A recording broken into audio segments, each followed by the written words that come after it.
लोगों ने बहुत डराया था। किस बात से? यही कि बड़े उम्र के आदमी से शादी करके तुम सारी उम्र ना रोती रहोगे।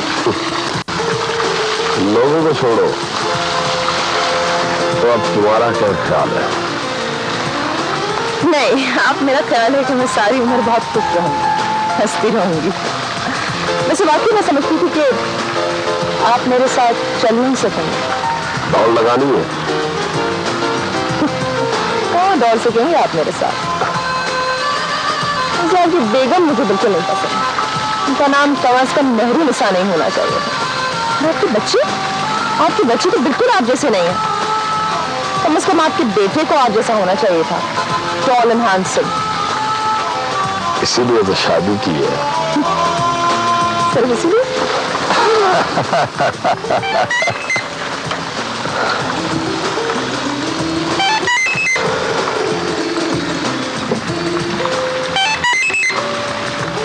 हेलो। हाँ सुबीन, क्या है? कहाँ है वो? अच्छा, मैं पता करता हूँ। तुम फिक्र नहीं करो, मैं तुम्हें फोन करता हूँ।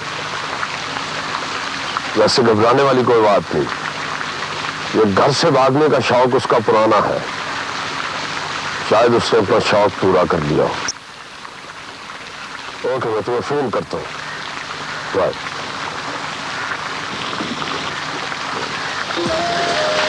जी लगाए दौड़। चलो इधर को।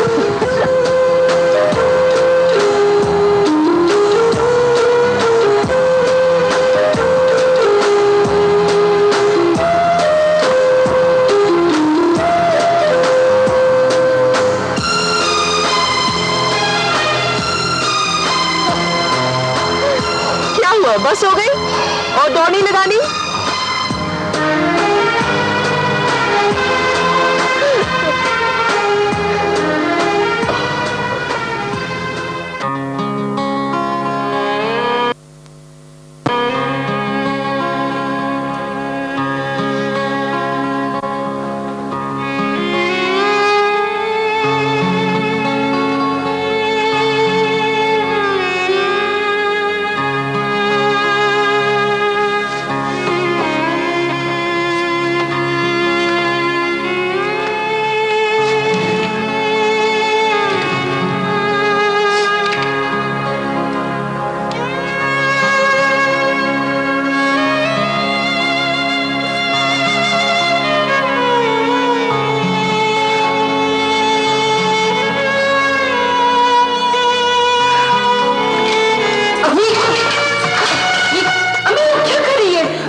अपने आप पर काबू पाए।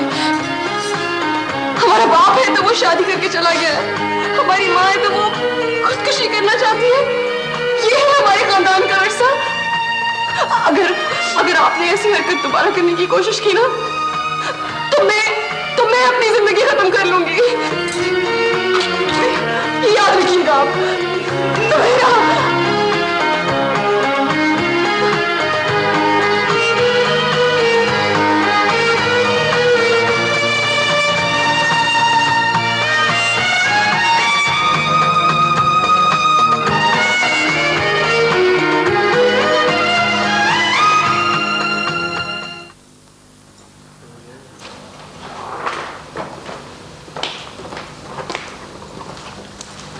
हेलो सायरा।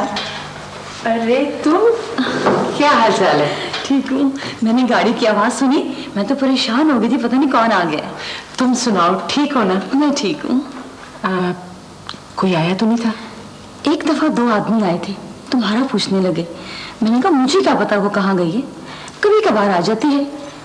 और हाँ, बाद में वो अकेला आया था। कौन था? ये कार्ड दे गया था।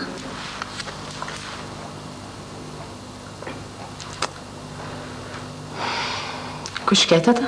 कहता था कि उसे कहिए मुझे फोन कर ले। इसके अलावा भी कोई और आया था? नहीं, कोई नहीं। देखो, तुम्हें तकलीफ तो होगी, लेकिन अगर कोई आए या कोई फोन करे तो मैं तुम्हें अपना नंबर दे जाऊंगी, तुम मुझे फोन कर देना। लेकिन तुम कब तक वापस आ जाओगी? बस ज्यादा देर नहीं लगेगी। तुम्हारे खाने के लिए कुछ लाऊं? नहीं, इस वक्त मैं बहुत जल्दी में हूँ, फिर से। ओके सायरा, तुम यकीन करो मैं हमेशा तुम्हारे बारे में सोचती रहती हूँ। मुझे तुम्हारी मोहब्बत का अंदाजा है। बहुत बहुत शुक्रिया। ओके, अल्लाह हाफिज। Okay okay okay, Take care. खुदा हाफिज।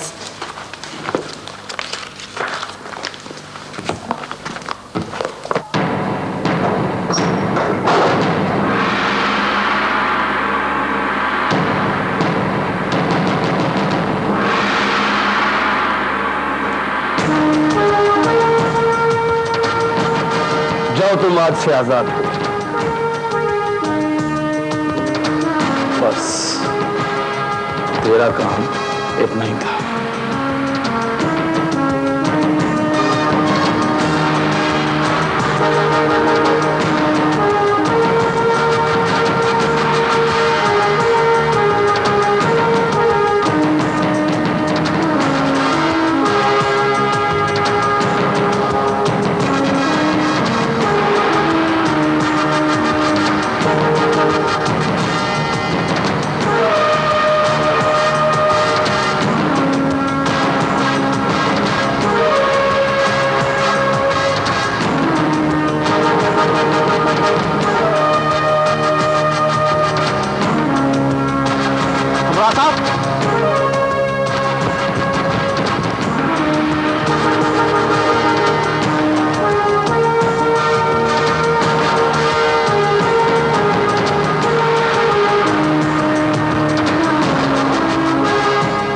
तो इसका जिम्मेदार नहीं हूं। भाई साहब तो हनीमून पर ऐश कर रहे हैं, उन्हें क्या खबर के पीछे मिल्क को ताला लगाने की तैयारियां हो रही। तो तुम जेठ जी से बात करो ना। तुम खुद करके देख लो, अभी उनका जवाब तुम्हें मालूम हो जाएगा। ओ, कम से कम तुम उन्हें हालात से तो आगाह करो। मना कर दिया उन्होंने, मना। मुझे डिस्टर्ब मत करो। अब मैंने मुजफ्फर अहमद को बुलवाया है, वकील से बात की, और मैं क्या कर सकता हूं? भाई साहब को तो एहसास तक नहीं है कि कल को क्या होगा। अब मैं क्या करूं?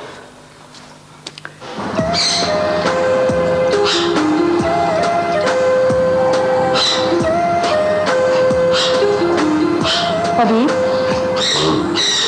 आपकी डेट ऑफ बर्थ क्या है? 14 नवंबर 1950। 52 साल। ये तो मैंने कभी सोचा भी नहीं था।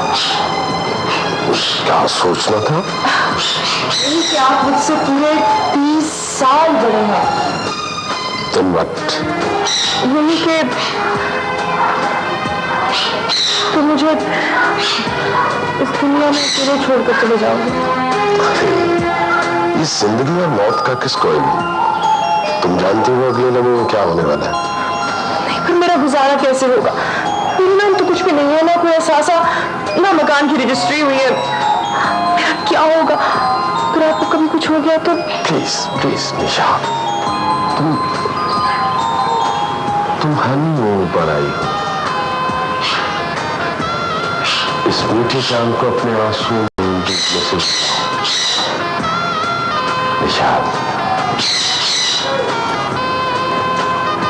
यहाँ सब कुछ तुम्हारा ही तो है।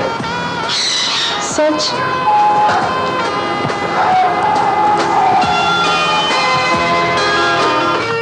अब चौधरी हबीब अहमद को गिरफ्तारी से कोई नहीं बचा सकता।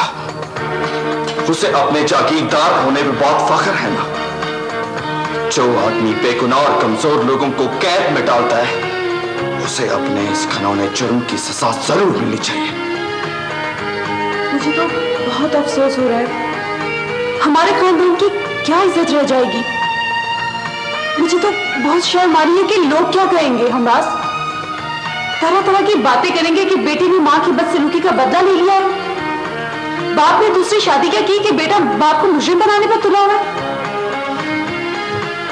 सबसे ज्यादा बातें तो तुम्हारे घर में होंगी, क्योंकि तुम्हारी मां ने मेरे बाप की दूसरी शादी में बढ़ चढ़कर हिस्सा लिया। लेकिन मुझे इस किस्म की बेहुदा बातों से कोई फर्क नहीं पड़ता। जुनैद, मैंने तुम्हें बताया था कि हम कब से उन बेगुनाह कैदियों को रिहा कराने की कोशिश कर रहे हैं और ये लड़की बाप को कहां से कहां लेके जा रही है। हमारा तुम्हारे बाप के हनीमून का ड्रॉप सीन वैसे बड़ा ट्रेजिक होगा। वो खुशी खुशी अपनी जवान बीवी के हमरा वापस आएगा और पुलिस हथकड़ियां लिए उसके इस्तकबाल के लिए खड़ी होगी। एक्सक्यूज मी, आप एक ही तरह से सोच रहे हैं। चौधरी हबीब अहमद की गिरफ्तारी इतनी आसानी से अमल में नहीं आएगी। ये लो, ये अब एक नई बहस का आगाज करने वाली है। मोहतरमा एडवोकेट साहबा, आप कल सुबह तक इंतजार फरमाएं। कल सुबह बैलफ पुलिस को लेकर जेल पर छापा मारेगा और तमाम बेगुनाह कैदी रिहा हो जाएंगे। मैं साथ चाहूंगा, लेकिन तुम तो एक बुज़दिल लड़की हो। तुम मेरे साथ जाने की हिम्मत ना करना। देखो हमनास, मैं अपने अंकल के खिलाफ तुम्हारे साथ किसी साजिश में शरीक नहीं हो सकती और तुम्हारे रवैये से साफ पता चल रहा है कि तुम अपनी माँ का बदला ले रहे हो। सबीन, खुदा के लिए अपनी जुबान बंद रखो। तुम जानती हो कि मेरे बाप ने मुझे अगवा करके कई दिन कैद में रखा, लेकिन वो नहीं जानता था कि उसे लेने के देने पड़ जाएंगे। वो तो इतना जालिम है कि उसके अपने करिंदे उसका नाम इज्जत से नहीं लेते। जुनैद, मैंने तुम्हें बताया था कि किस तरीके से गुलाम मोहम्मद के भाई ने मुझे उन बेगुनाह लोगों की फहरिस्तें और बाकी डॉक्यूमेंट्स दिए। बस तुम एक दफा उन कैदियों को रिहा होने दो, फिर देखना एक जालिम दास्तान की जुल्म की कैसी कैसी दास्तानें सुनने को आती है। और हमराज, मुझे पूरा यकीन है कि उन कैदियों में वो लोग भी शामिल होंगे जो फरहान को जानते हैं। एक गुमनाम इनकलाबी की जिंदगी की कहानी एक नया मोड़ लेने वाली है। और मेरे दोस्त, तुम इस बात का अंदाजा नहीं लगा सकते कि आज मैं कितना खुश हूं। ओके, अब मैं चलता हूं। खुदा हाफिज़। खुदा हाफिज़।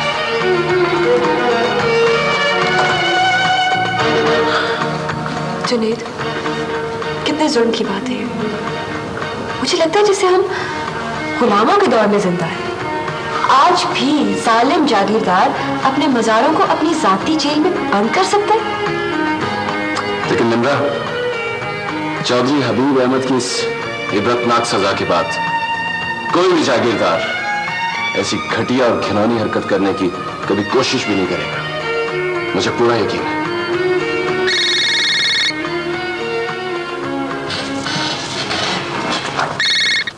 हेलो। हेलो, अस्सलाम वालेकुम। देखिए, मैं जुनैद साहब से बात करना चाहती हूँ। अच्छा, तो आप जुनैद साहब ही बोल रहे हैं। दरअसल मुझे आपका कार्ड मिला था। आप इस बात का अंदाजा नहीं लगा सकती कि मैं कितनी बेचैनी से आपके फोन का इंतजार कर रहा था। मैंने 2-3 बार आपके मोबाइल पर फोन किया, लेकिन आपका मोबाइल रिस्पॉन्ड नहीं कर रहा था और ऑफिस के नंबर पर आप अवेलेबल नहीं थे। आई एम एक्सट्रीमली सॉरी, मैं माजरत चाहता हूँ। आप प्लीज ये बताइए कि मैं आपसे कब और कहाँ मिल सकता हूँ। ओके, आप कब मिलना चाहेंगे? अभी इसी वक्त। देखिए, मेरी जिंदगी में कोई भी काम इतना इम्पोर्टेंट नहीं है जितना आपसे मिलना।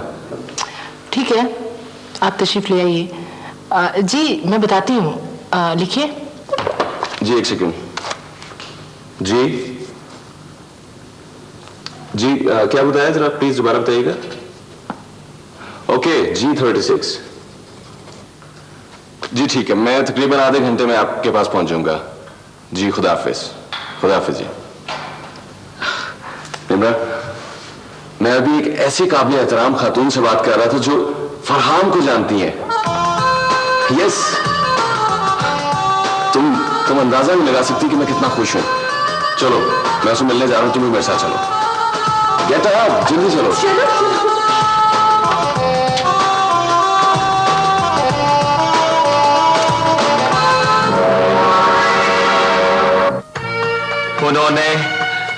उन्होंने मेरे साथ जो किया उसको तो तुम छोड़ो, लेकिन एक ऐसा शख्स जो बेगुनाह लोगों पे जुल्म की इंतहा कर दे, उससे तुम क्या तवक्को कर सकती हो नवेरा? हम तो किसी को मुंह दिखाने के काबिल भी नहीं रहे। क्यों? हमने क्या किया? हाँ, हमारा क्या कसूर? अम्मी की तबीयत तो मुझसे देखी नहीं जा रही। उनकी हालत दिन ब दिन बहुत खराब होती जा रही है।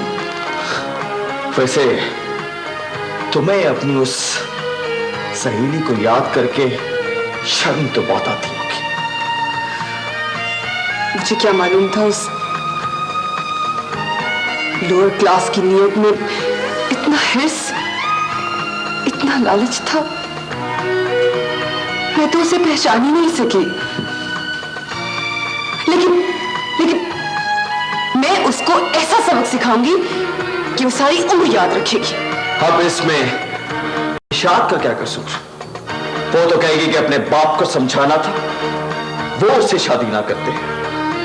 हमारे अब्बा जान तो उसकी तस्वीर पे ही मर मिटे। ये सब तुम्हारा कसूर है।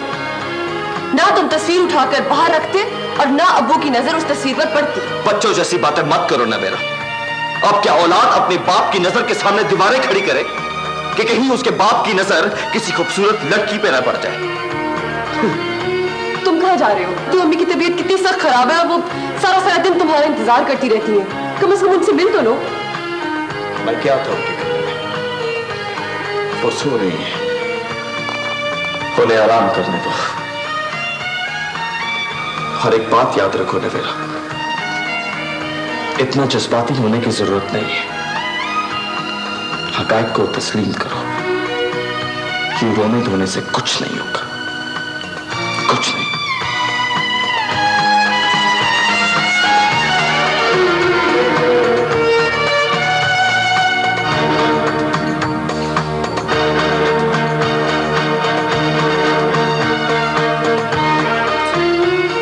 आ जाइए जी आप।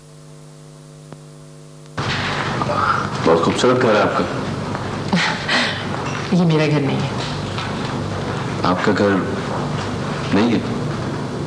आप परेशान क्यों हो गए? ये घर मेरा ना होने से क्या खूबसूरत नहीं रहा? बहुत अच्छी बात की आपने। एक्चुअली मैं जो बात करना चाह रहा था वो कह नहीं पाया, इसलिए घर की तारीफ कर दी। देखने में तो आप बड़े पूरे इत्मीनान नजर आते हैं। आप बहुत ज़हीन हैं।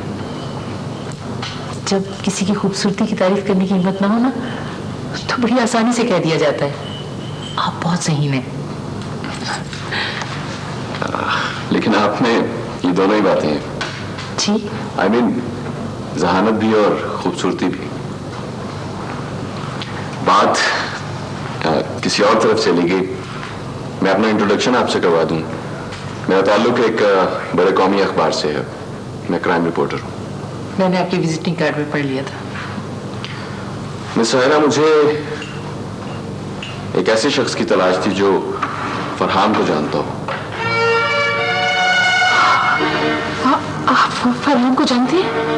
कैसे जानते हैं? आप परेशान ना हो, इसे मेरी बदकिस्मती समझ लीजिए कि मेरी मुलाकात उस अजीम इंसान से उसकी जिंदगी में नहीं हो सकी, लेकिन वो अपनी मौत के बाद भी जिंदा है और उसकी मौत ने मेरी जिंदगी पर बहुत गहरा असर किया है।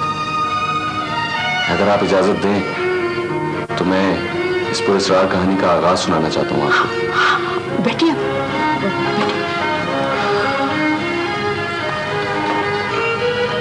रात के वक्त मैं ऐसे अपने घर के लिए जा रहा था तो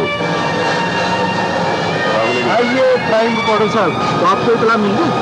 यार मैं तो घर जा रहा था। वैसे क्या हुआ? ये एक लावारिस लाश मिली है। लावारिस लाश? हाँ मैं देख सकता हूँ? हाँ हाँ, क्यों नहीं। हाँ, शुक्र है कोई इसको देखने तो आया, वरना आजकल लाशों को कौन देखता है।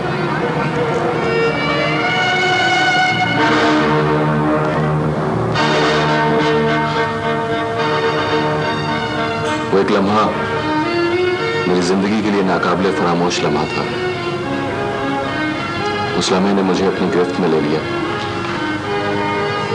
उस शख्स को देखने के बाद मुझे इस बात का अंदाजा हो गया था कि उसके साथ जुल्म, ज्यादती हुई है और वो कोई आम आदमी नहीं है। मैंने क्या किया, कितनी जिद्दोजहद करनी पड़ी, ये सब बताने की ना ही जरूरत है और ना ही ये वक्त है। लेकिन मैं एक लम्हे की कहानी जानना चाहती हूँ। आप मुझे वादा करें कि मुझे सब सुनाएंगे। जी मैं आपसे वादा करता हूं कि मैं आपको सारी कहानी सुनाऊंगा, पहले दिन से लेकर अब तक जो कुछ भी हुआ, क्योंकि मैंने हर वाकया अपनी डायरी में नोट किया हुआ है। लेकिन मिस सायरा, फिलहाल चंद सवालात हैं जो मैं आपसे पूछना चाहता हूँ। असल में आपसे मुलाकात इतनी जल्दी और अचानक हुई है कि मैं ज़हनी तौर पर इन सवालों के जवाब देने के लिए तैयार नहीं। और एक दो सवाल तो ऐसे हैं जिनके जवाब मैं नहीं दे सकूंगी इस वक्त।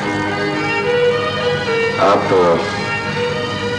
मुझे बता दीजिए वो कौन से सवालात हैं जिसके जवाब आप अभी दे नहीं सकती। आप मुझसे ये मत पूछिएगा कि मैं फरहान की क्या लगती हूँ। वैसे मेरा पहला सवाल यही था। मैं जानती थी। ठीक है मिस सायरा, आप ये बता दीजिए कि आप फरहान को कब से जानती हैं?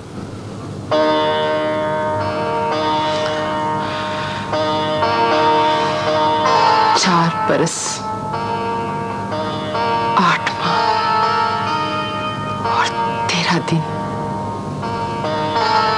आखिरी दिन रात 9:30 तक मैं उसके साथ थी।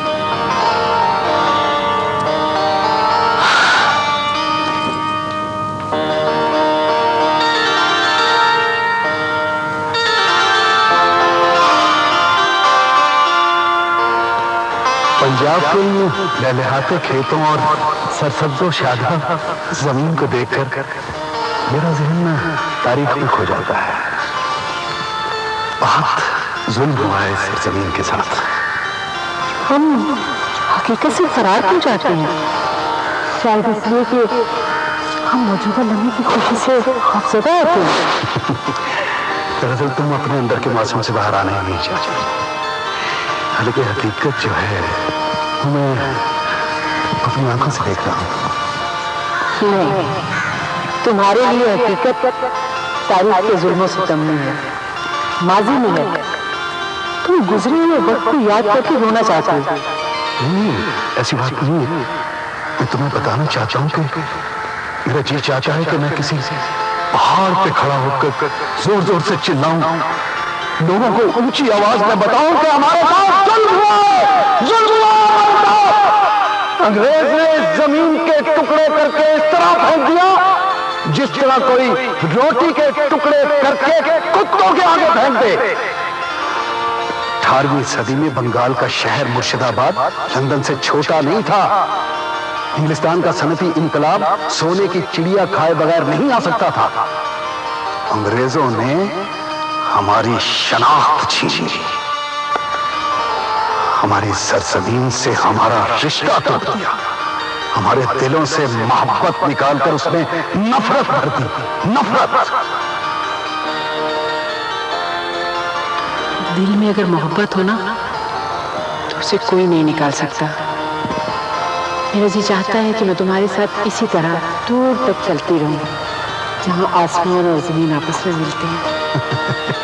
तुम भी बिल्कुल अंग्रेजों की तरह सोचती हो। वो भी यही कहा करते थे कि जहां जमीन और आसमान मिल रहा है वहां तक तुम्हारी जमीन का हद मुकर्रर कर दिया गया है। ये तुम हर बात के बीच में अंग्रेजों को क्यों ले आते हो? मैंने तो उनके बारे में पढ़ा है कि वो आपस में बहुत मोहब्बत करते हैं। नहीं, जो कौम किसी को गुलाम और महकूम बनाए वो मोहब्बत नहीं कर सकती, कभी नहीं। तुम आजाद हो, खुद मुख्तार हो, तो तुम्हारे दिल में मोहब्बत क्यों नहीं? ना मैं आजाद हूं और ना तुम। हम सब इस जागीरदारी निजाम के गुलाम हैं। हमारी मोहब्बत, हमारी अंदेशी, हमारी नफरत, हमारी सोच, हमारी इंसानियत, हमारी इज्जत, आबरू, हत्ता के हर चीज इस आलमगीर जागीरदाराना निजाम के खूनी पंजों की गिरफ्त में है। इसलिए हम मोहब्बत नहीं कर सकते। मोहब्बत मुमकिन नहीं है, मुमकिन नहीं है।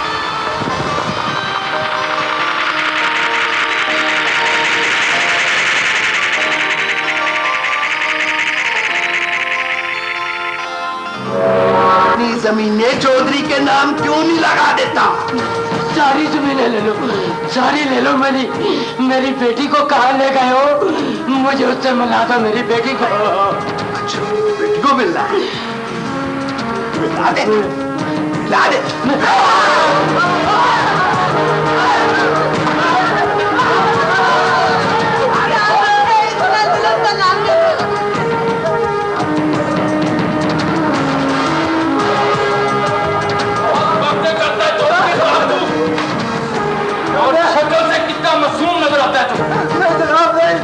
आपको किसी ने भड़काया है? आप कहेंगे तो हम ये गांव छोड़कर चले जाएंगे। चले जाएंगे। यहाँ से जाएगा तो अपना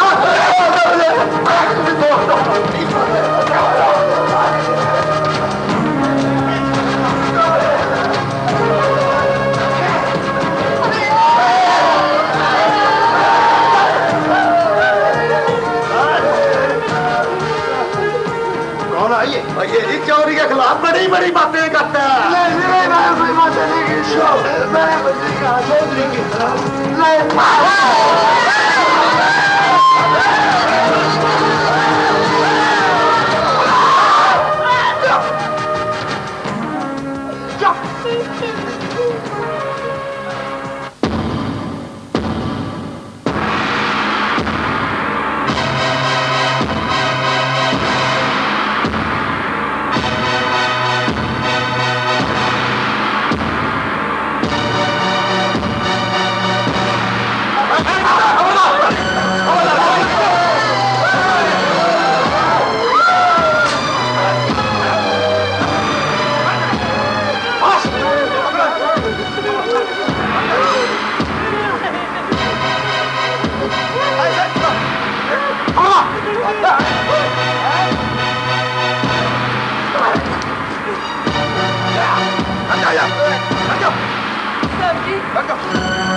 आप लोग आजाद हैं।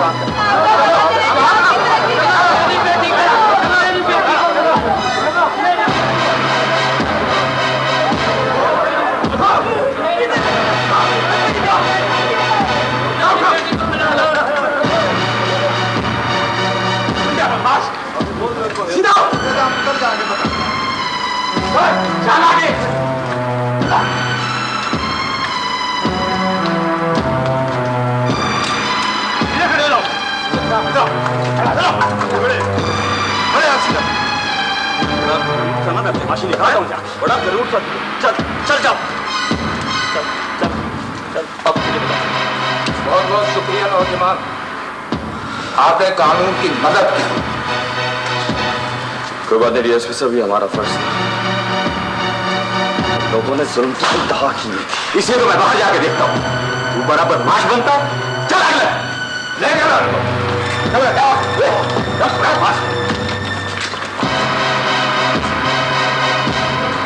हबीब, ये जो सारी जमीनें हैं ना और ये सारे बागात, मेरा दिल चाहता है कि ये मेरे हों, मेरी मलकियत।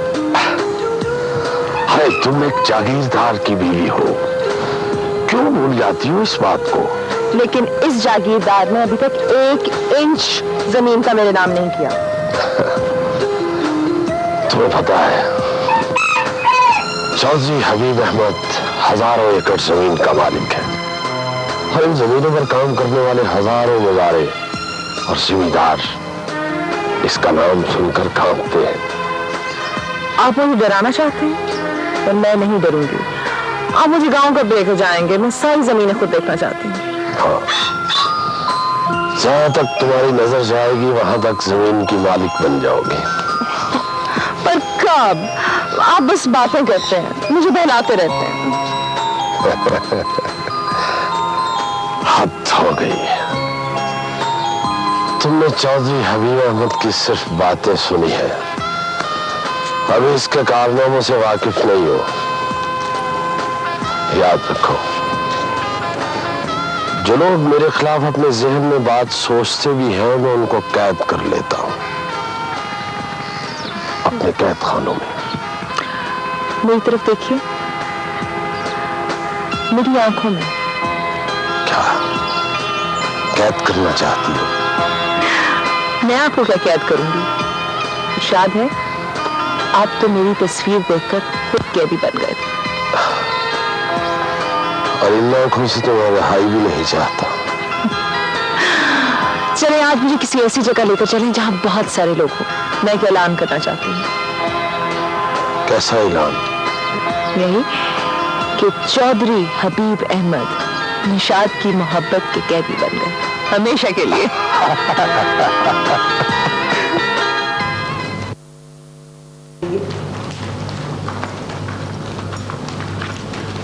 बैठिए,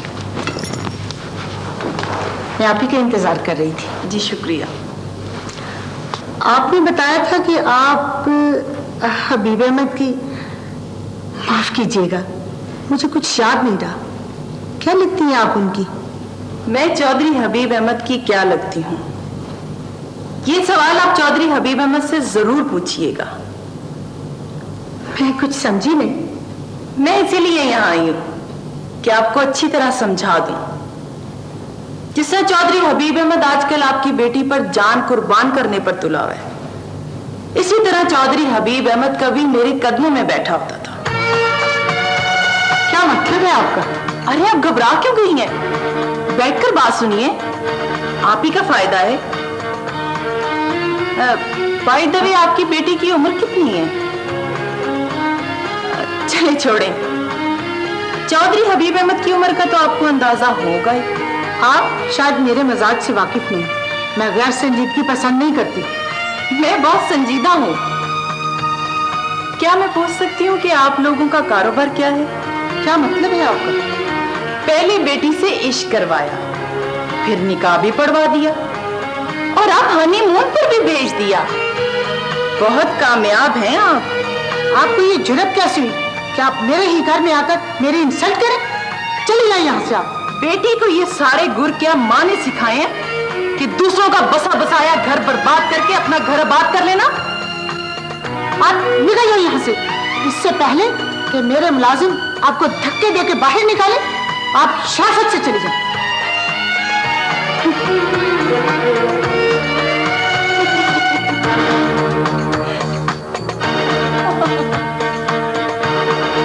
इस घर का किराया कितना होगा? मुलाजिम भी रखे हैं। चौधरी हबीब अहमद ने नई गाड़ी भी ले दी। निशाद में तो ऐसी कोई खूबी नहीं। अलबत्ता खुदा ने आपको बहुत सी खूबियों से नवाजा है। आप निकलिए यहाँ से, चलिए जाइए यहाँ से। चलिए तो मैं जाऊंगी, लेकिन एक बात याद रखना, चौधरी हबीब अहमद किसी का नहीं।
समझ नहीं आ रही कि आप इस कमरे को देखने पर इतना इसरार क्यों कर रहे हैं।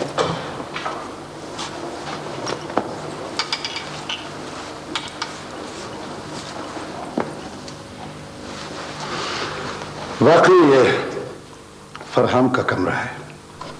किताबें, रिसाले, अखबारात और एक एस्टे का होना जरूरी था। आप वाकई सियासतदान हैं। आपने मेरे सवाल का जवाब नहीं दिया। मैंने आपके सवाल का जवाब नहीं दिया। अच्छा, आप बताइए कि एक पुराने दोस्त का कमरा दूसरा दोस्त क्यों देखना चाहेगा? जब से आपसे मुलाकात हुई ना, फरहान हर वक्त मेरी आंखों के सामने रहता है। आप तो आजकल यहाँ नहीं रह रहे हैं। अगर आपको एतराज ना हो तो मैं एक रात यहाँ रह सकता हूं। मैं ये किताबें देखूंगा।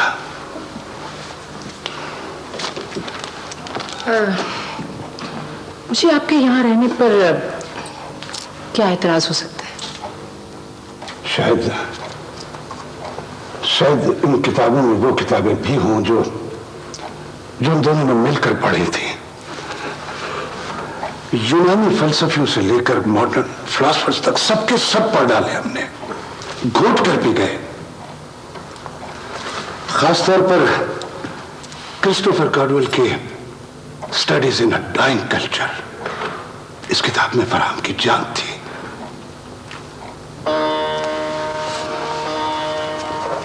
क्रिस्टोफर कार्डवेल से इश्क था उसे। मैंने बड़ा जिक्र सुना है जिंदगी में उनके मुंह से। मैंने फलसफियों और किताबों के नाम ही सुने हैं। वो खुश भी होते थे तो उस वक्त जब वो किसी अवामी या इनकलाबी तहरीक की हिस्ट्री सुना रहे होते थे। और अल्लामा इकबाल की बाले जिब्रील तो उन्हें जुबानी याद थी। मेरा ख्याल है अब हमें चलना चाहिए। मैं आपको ड्रॉप कर दूं। आप इस घर की चाबी मुझे दे दें अगर आपको एतबार हो तो। सियासतदानों पर अब कौन एतबार करता है? सियासतदान बड़े चालाक बनते हैं। वो समझते हैं कि वो आसानी से लोगों को धोखा दे सकते हैं, हालांकि अपने अमल से जो जाल वो बुन रहे होते हैं बिलाखिर खुद उसमें फंस जाते हैं। आपका इशारा किस तरफ है? आप समझ गए? मैं तो शायद समझ गया हूं, लेकिन आप नहीं समझ सके। बहरहाल चलिए, मैं आपको ड्रॉप कर दूं, फिर मैं वापस आ जाऊंगा। No thank you very much. इस तकलीफ की जरूरत नहीं, मैं खुद चली जाऊंगी। ये चाबी आप रख लीजिए। आप यहाँ रुक सकते हैं।